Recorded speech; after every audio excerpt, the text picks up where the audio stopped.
Hey creative friends, welcome to my channel and welcome to Mix It Up Monday. And today is where I'm going to start a whole series on making homemade mixes that you can use in your kitchen to make your life simple. So the first one I'm going to do is kind of like the master making mix of all time. It's what we've used for years. There's different versions of it. There's a version in the Make a Mix cookbook, but I'm going to use this one that is from the Make Your Own Mixes right here. There's a link in the bottom in my description for this. And this one, I've had this for a really, really long time. I think the link I have is where I got it, which was like the Cheapskate, Cooking Cheap or Cheapskate something website. But you'll see, it's in the description, and there's this. But I also made little cards to hang on the actual jar where I'm going to put it. So the master baking mix is 5 pounds of all-purpose flour, which is I think like 18 cups. But when you fill your cups, you know, you don't scoop your flour, you actually take a spoon and fill the cup, because scooping it packs it down. So you want to fill your cup by holding the cup and then scooping the flour in a spoon and putting it in the cup. So anyway, I have 5 pounds of all-purpose flour, 2.5 cups of non-fat dry milk. Now, if you're going to use instant milk, you need to double this. Non-fat dry milk is not puffed up so it's instant. It needs to be reconstituted and heated in order for it to become milk. It's denser, it's smaller. If you look microscopically at instant milk, it looks like little puffs of popcorn because it's puffed up so it absorbs the water really quickly. But non-fat dry milk can be purchased at like restaurant supply stores or online. You might find it in health food stores. I don't think you'll find it that much in your main grocery stores because it's more of a like a restaurant type thing.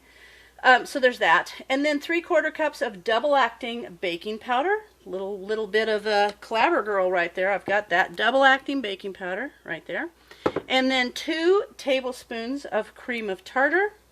3 tablespoons of sea salt. I'm using pink Himalayan salt. And 1/2 cup of sugar, which I have here. And 4 2/3 a cup, which is about 2 pounds, whew, of solid vegetable shortening. And I have that right here. That's just Crisco. And actually, some of the other mixes that I might use, I could even use the butter flavored Crisco in here. Some of the mixes that call for butter, I'm going to use the butter flavored Crisco because I have it, and it's a little bit better, lasts longer on the shelf than if it's real butter. So this is simple. Now, I want to show you this other cool thing I have. So I think I've mentioned before in some of my canning videos, I had a dear friend who was a food preserver with me. Her name was Katie Wash, and she was so much fun. But one year for Christmas, I think it was Christmas, she gave me a gift certificate to this really cool cooking store in Eugene, Oregon. And I used it, and I bought this super cool whisk. And if you find something like this, see how it's just that, and that's very sturdy, so it will stir heavy duty, but it also has this screen on it, so it kind of really sifts well. Like, it's so cool. Look at that. It just works. It's like you can sift your flour without sifting your flour in a sifter, but it's so cool. So I use this. Okay, so there's that. So basically this recipe is telling me to get the biggest bowl I can find, which I've got, sift all the dry ingredients together, and then you're just going to cut in the shortening until the whole thing looks like cornmeal, and this will make about 30 cups. So I'm going to go ahead and put in the milk, and then I'm going to put in the baking powder, and the sugar, and the that was the baking powder, and then the salt, and then the cream of tartar. Got all that in there. So now all I have to do is cut in the Crisco. And so now I'm just going to take this and I'm going to work this around and really work this through. Now, some of the recipes that this will be used for are things like, I've got all the recipes for that I can use this mix are on little cards, and I'm going to hang this on the jar. I can do this to make regular biscuits, cheese biscuits, dumplings, cornbread, pizza dough, and then a couple different banana bread, and you can alter that and make a pumpkin bread and a zucchini bread. I can make a gingerbread, peanut butter cookies, a coffee cake, all of that just by adding a few extra ingredients to this main mix. So that's kind of cool. So it's kind of like Bisquick basically. But see, I love this whisk. See, I can do that. Okay, so I'm going to spend a few minutes really mixing this together to make sure it's well blended. And I like how you can kind of push it and it works itself up through there. It's kind of neat. So I'm going to really give this a good mix, and then I'm going to come back when I can move this through the flour and not see like a strip of the it's kind of a little bit yellower color, the milk. So I'm going to keep doing this until I know it's really well mixed, and then I'm going to start cutting in the shortening. So I'll be right back. Okay, I've got that super nicely mixed up. I just love this thing. Anyway, I spin that around and it really gets everything out. Now I can take this off of here, and this can actually help me cut in some of that shortening. So, and I also have a pastry cutter. This also works. You can also just put some gloves on and use your hand to break it up. But what I'm going to do is take a little bit of the shortening at a time, and I'm just going to put a couple clumps in there, and I'm going to use my cool whisk and kind of break it all up in there. Oops, got a little out of there. But you can use your hands if you need to. Just kind of break it up. And I want to go and do the whole thing until it all looks like cornmeal in there. See how it's kind of breaking it up? Kind of work it through your flour. And you want to get this really evenly mixed, because if you don't, then when you go to use it, you'll have clumps of this in there. So you really want it to be well incorporated. So I'm just going to keep doing this. But that's the cool thing about this whisk. One of my favorite kitchen tools. And I've only ever seen it once. So if you want to cross one of these, I'm telling you, get it. Because it's the coolest thing you'll ever have in your kitchen. Anyway, so now get that worked in, and then I'm just going to keep putting a little bit more of this in there, and then I'm just going to put this in a half-gallon canning jar, and that will be perfect for when I want to put it in my cupboard and then just pull it out when I want to make stuff and have the recipes hanging on it, because I made the little cards. So that's kind of cool. But there's so many recipes that you can make with these mixes. I'm kind of excited about doing this Mix It Up Monday series, because also incorporating these into my pantry cooking for two makes me use the mixes, because sometimes, you know, I've made mixes before and then I haven't had a need to make any cookies or anything, and I don't use them. You should probably use most of your mixes, depending on what the ingredients are. If there's butter and stuff, some mixes, and I'll tell you as I make them, are best stored in the fridge. Some can be in the cupboard, and usually you should use your mixes in 3 to 6 months is really it. So you could set your kitchen up like once every 6 months and do like a huge mix day, which is kind of what I'm doing. Today and tomorrow is my mix day. It's where I'm making all my mixes and spice blends. And then I'm going to clean my house, because that's what needs to be done. So I'm just going to keep working this in, and I'll come back to you. See how it's kind of getting a little bit grainy there. So I'll come back to you as soon as I get all of this.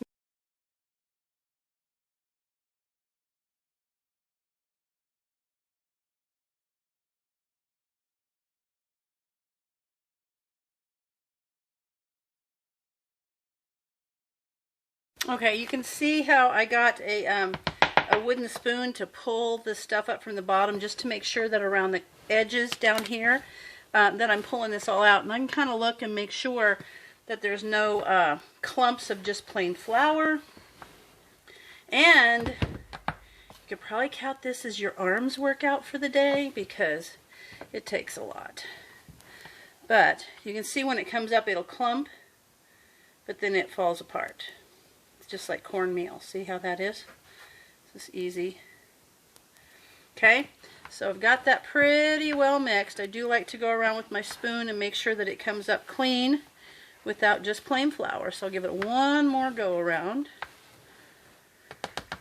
I'm excited about making these recipes. I just used to love it. I used to come in and make these, and when we lived in Japan it was good, because sometimes, and this was a long time ago, it's way different now I'm sure, but sometimes, like, we didn't get milk on the base, they would actually have, it was like a coconut milk that they would add or it was instant milk, and they would add like coconut oil to it and stuff to give it the consistency because we couldn't get the fresh milk. There was a lot of things that the commissary would be lacking. So when we could get it, we would get it and make these mixes and have these on hand. So it was kind of cool. Learned a lot of things living there. Make and do with what you have. All right, now that looks good. It's all broken up. There's no real clumps of, if I see a clump and I hit it with this little whisk, it'll break up, so I know it's not a clump of shortening. So now I'm going to go get my jar, and I'm going to fill it up. Okay, I'm just going to fill this jar now.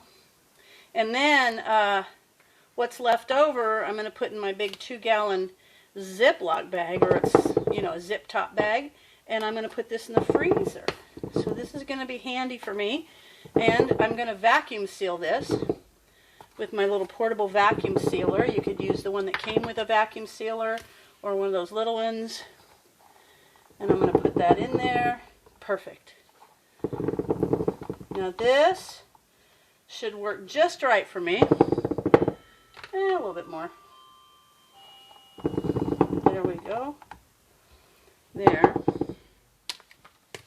And now I'm going to put a lid on.